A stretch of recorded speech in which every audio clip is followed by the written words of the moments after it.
حجت الاسلام مولانا محمد قاسم نانوتوی رحمہ اللہ تو اتنے بڑے متکلم تھے کہ ان کی کتابوں کو اگر آپ سامنے رکھیں تو شیخ الاسلام علامہ شبیر احمد عثمانی فرماتے ہیں کہ آئندہ 200 سال تک جو فتنے جدید پیدا ہو رہے ہیں ان سب کا جواب حضرت کی کتابوں میں. میں کہتا ہوں 200 سال انہوں نے احتیاطاً کہا ہے، میں سمجھتا ہوں قیامت تک جتنے فتنے ہیں ان کا جواب ہے.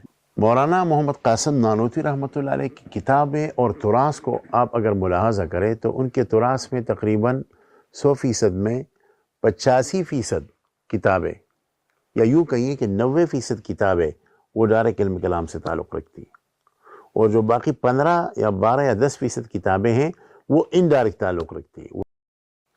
ایک بات کا ذکر کرتا چلوں، بہت قیمتی بات ہے.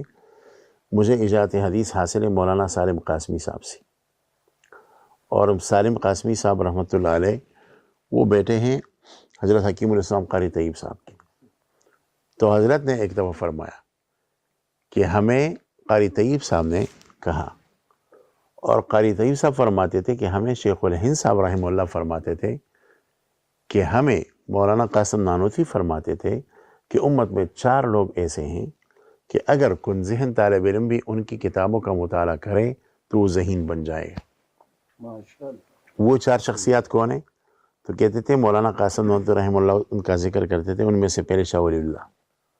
کن ذہن طالب علم ان کی کتابوں کو مطالعہ کرے اس کے علم میں نورانیت آ جائے گی، ذہن تیز ہو جائے گا. شاہ ولی اللہ رحمۃ اللہ علیہ، اور خاص کر ان کی حجت اللہ البالغہ، اس کی نظیر نہیں ہے. اور سب سے اہم ترین بات، اس وقت دنیا کا سب سے بڑا فتنہ ایتھیزم ہے، الحاد ہے. الحاد کا سب سے اعلیٰ مقابلہ علم کلام کر سکتا ہے. علم کلام کے بغیر الحاد کا مقابلہ نہیں ہوتا. تو انگلینڈ میں ایک ہمارے ساتھی ہے، بہت قابل آدمی ہے، کئی مرتدین اس کے ہاتھ پر اسلام دوبارہ قبول کر چکے ہیں.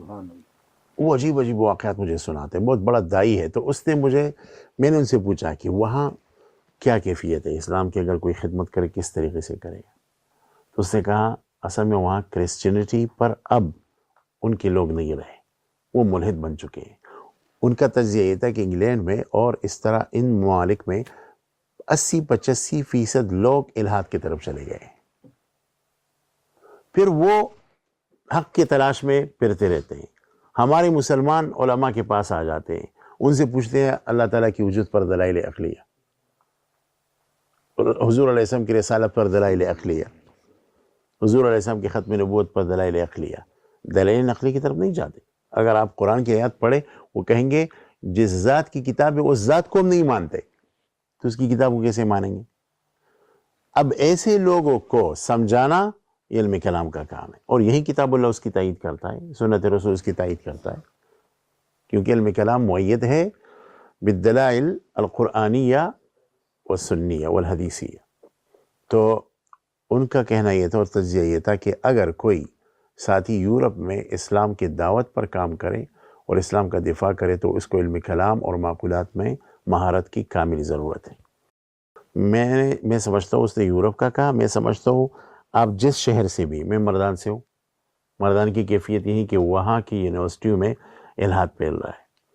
آپ اس سے اندازہ لگائی کہ لاہور سے پچھلے دن ایک ساتھی کا فون آیا تھا، پروفیسر تھا، اس نے مجھے ایک نام لیا کالج کا، کوئی یونیورسٹی تھی، میں نام بھول گیا. اس نے کہا وہاں 99% الحاد پھیل چکا ہے، 99%.